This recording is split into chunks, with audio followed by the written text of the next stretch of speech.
Hello everybody and welcome on today's video. Today and tomorrow and the day after we are going to work on this tree because well, the weather is not that nice. It's dry now, but it can start to rain any minute, so I will have to make a run for it then. But the work is really quite urgent on this tree. And so the things we have to do now is, well, get of course the moss of the tree and repot the tree because the buds are really starting to swell and at some parts I have little leaves. But the first thing I want to do is do some bud selection. So let's bring the camera in a little closer. So a few examples to explain what I'm trying to do now. You see here at the end of this branch we have two little buds, which is fine. So one branch will become two. So that's okay. At this spot you can see that there is a branch from last year and then two new buds. That's okay, but there is one third bud here at the upper part. So if I leave these three buds, I'm removing the central one. If I leave these three buds, there will come a big swelling here, and it is really not what we want. Another example here is, you see this branch, it's okay, it's a nice branch, but we have a little bud here which is very close to the trunk, and we have a bud beneath which will grow downwards, so trees don't grow downwards. And if you see here, there is a little branch emerging here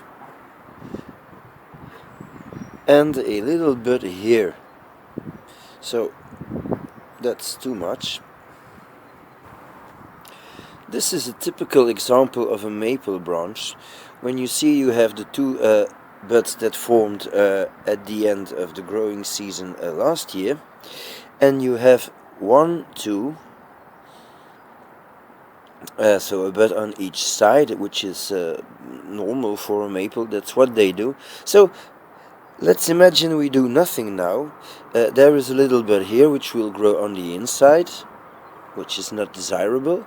There's a little one here that is already starting to become a branch, so let's keep this. We have two buds here which will grow and make three branches emerging from this point, and we have two that will open up and one central will start from there. So this one is growing in the middle, so two in the center of the tree, so I don't need that. This one I'm going to keep. Now if I keep this one growing to this side, might be better to keep this one and get rid of the other one. So I'm going to have a branch spreading into and a branch spreading into here, and when this leaf is starting when these leaves are starting to grow, I will cut back here and start the ramification. Maples tend to get terribly messy at points where you make a bigger cut. So this is the apex of one of the trees. I have a branch here, I have a stump here, a branch here, a bud here, a bud here, here, here, and of course this which is the new apex. So the new apex, I'm going to let it grow. So you are looking at the back now, so let's just turn it. This is the front. So there is a branch here, one bud sticking right up to the sky, which is not good. One right in the front. This could become a leader, this could become a leader, or this could become a leader, so I'm going to let all three grow now and make a selection in a week or two.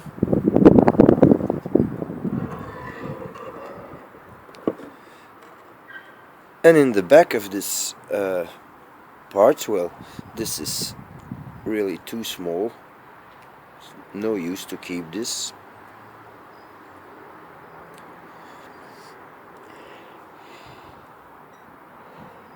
I'm going to keep this one, so remove the one here.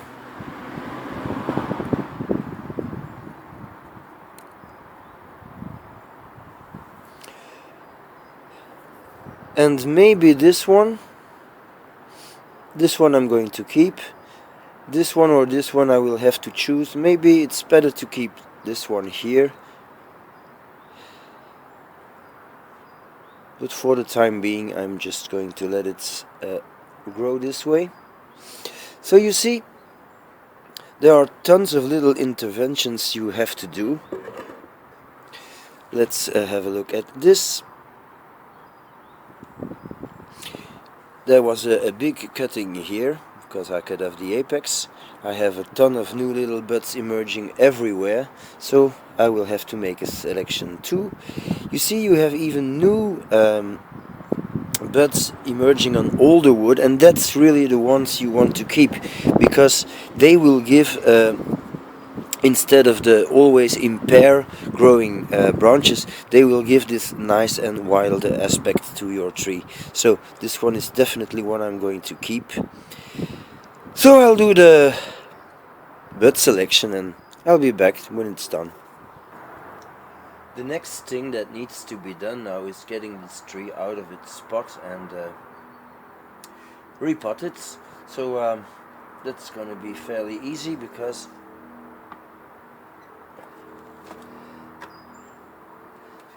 the tree grew quite well and as you can see, filled the pot with a big root mat, so everything turning around can be removed easily, and all the moss should be removed, so it's not difficult, just a question of doing this.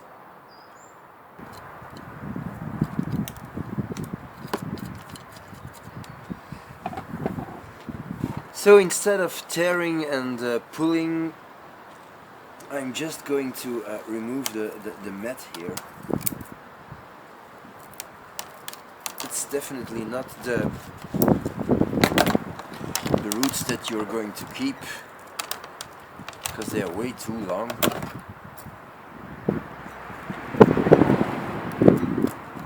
So everything that turns around can be removed.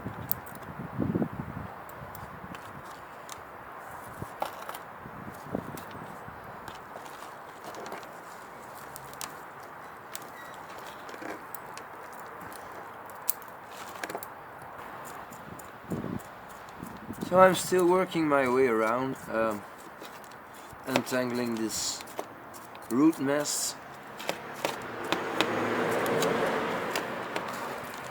and cutting away little pieces of the root ball and trying to get all the moss off the trunk using a brush and tweezers and whatever I have.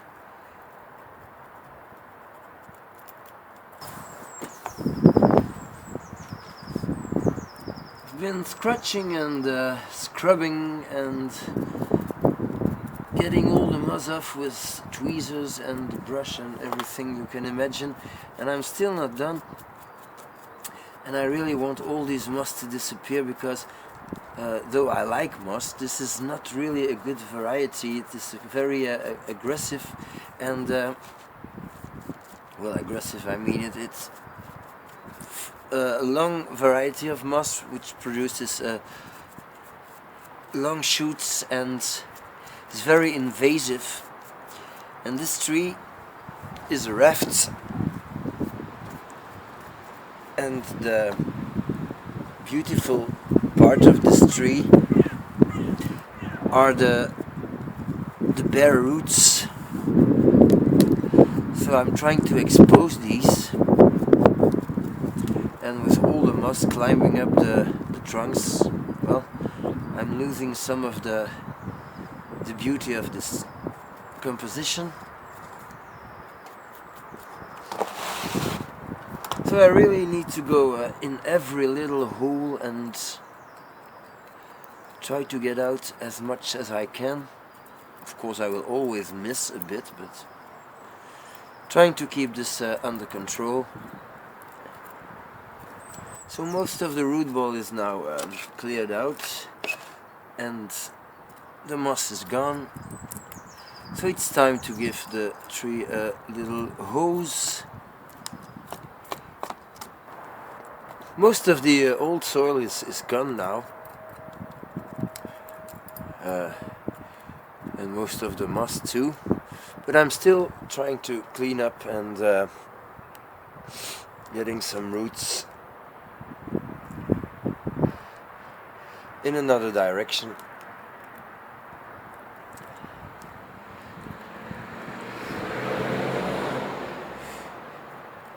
This part was a fairly big wound, and strangely it's healing over. Well, it's logical that it's healing over, but didn't think it would close one day, and if it continues like this, might be closed in a year or two. But it does not matter, because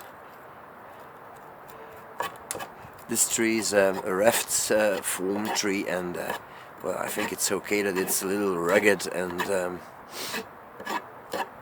so I'm just combing out the roots now, and then give it a trim. First from the sides, and then we'll flip the tree over.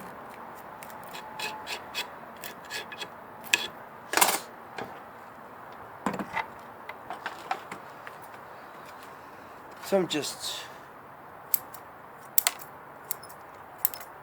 give it a haircut like that.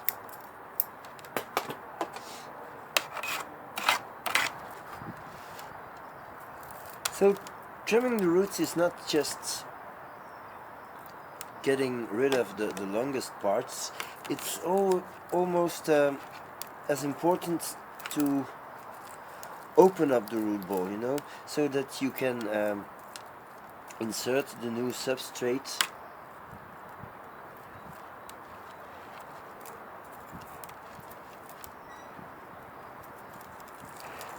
So if you look at this part of the tree, you see there's a big root coming from this spot and then going this way and then splitting here, and this root is crossing this one. So I could easily take it out here, but I would do that on a normal tree, but not on a raft. Because this whole untangled root mess is what makes the charm of this kind of form.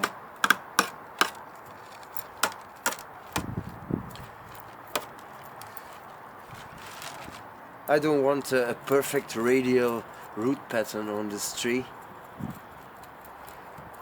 It needs some wildness, it needs to be untamed. Because a raft is basically a tree that fell over and then, well, it is an accident. It is not a scenery of a peaceful, quiet, growing tree in a forest or in a field. So now that the sides are cleaned up and untangled, it's time to do something about the bottom side. And here again, just going to try to untangle this a little.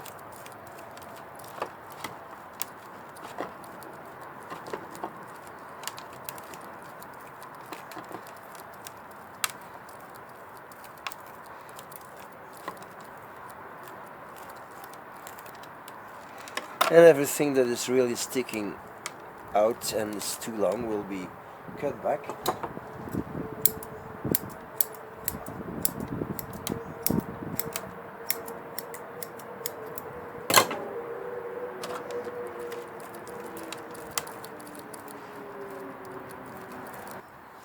So the roots have been trimmed now, and this is how the tree looks in its old pot. And well, since it is a Japanese maple and it has these really nice green leaves and turning red in autumn, I thought it might be a nice idea to get another pot. So I bought this one, which is about the same amount of soil I can get in it, but I think it gives this tree just a little wider view, and the blue is maybe a little better. So I think I'm going to give it a shot and use this pot for this tree. So let's prepare this. Add a little lava rock at the bottom, and then a little lava and turfus mix, and work everything nicely between the roots.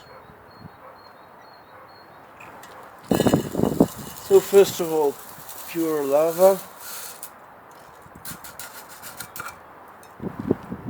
and then putting the tree in position.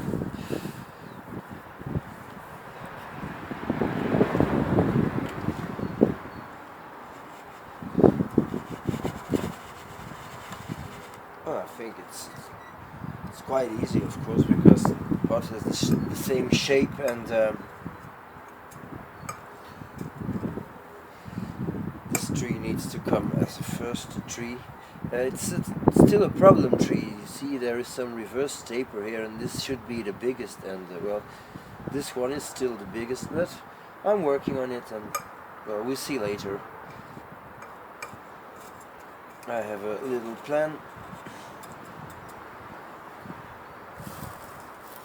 So now I'm just adding lava and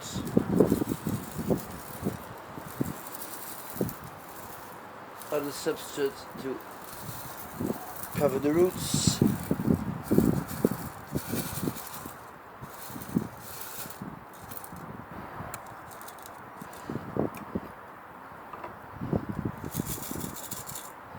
So I'm adding too much substrate to it, but within a few weeks the roots will start to grow, and they grow down, of course.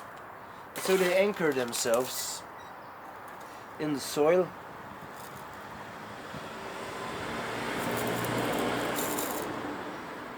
And then you can gently remove a part of the topsoil with a brush, and the roots will stick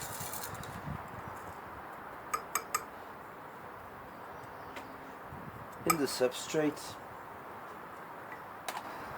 So the tree is now potted up and had his first good watering, and that gives you a good idea where some air pockets remain, because the soil will go down at that part. So I'm just going to finish the whole tree with a thin layer of pure lava rock, which will remain on the tree for the first weeks. And I never did a video about what they call what they used to call soil, but luckily call substrate now, because well, everyone has his recipe, and I think lots of the things I saw on the internet were really interesting, and there was something to say for every composition. Now I think the simpler you keep it, the better. And I think after all these years I've found something that is good. Easy and good. It's fine lava rock, it's extremely cheap. You add a little turfus to get some organic nutrients to the tree. The drainage is fantastic. I will show you. And if you look at some repotting videos of Japanese nurseries, and so you will see that these guys, well, then they take a screwdriver and then they push and then they make a hole, and then yeah, that's because they keep on using this akadama. I don't know why. It is expensive. It turns into a block of clay. I even wonder if Japan is one continent made of akadama. If you see all the akadama they export, it's quite unbelievable. So I guess it's, well, not all the akadama you can buy comes from Japan. I'm sure it's impossible. Just think of it. It's impossible. So, just to show you what this substrate does, I'm going to hose it now, and we'll see what's going on. So this is really a lot of water.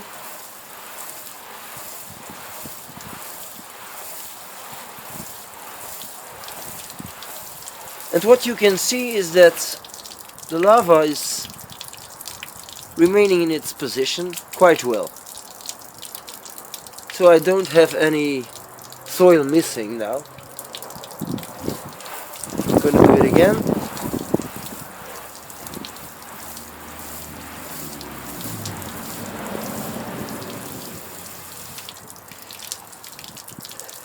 See the water getting away, meaning that it's really draining well. The water runs clear from the bottom of the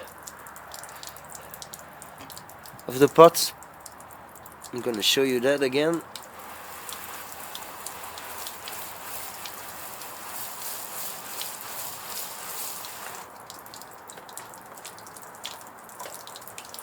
So this means that every single root of this tree is now nicely wet, and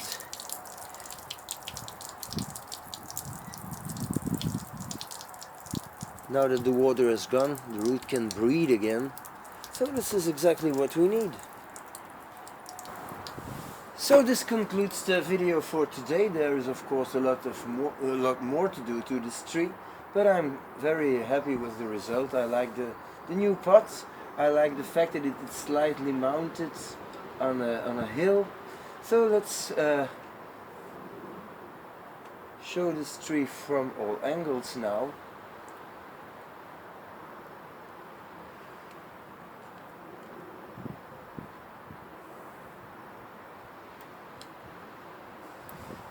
So thank you for watching, and see you next time.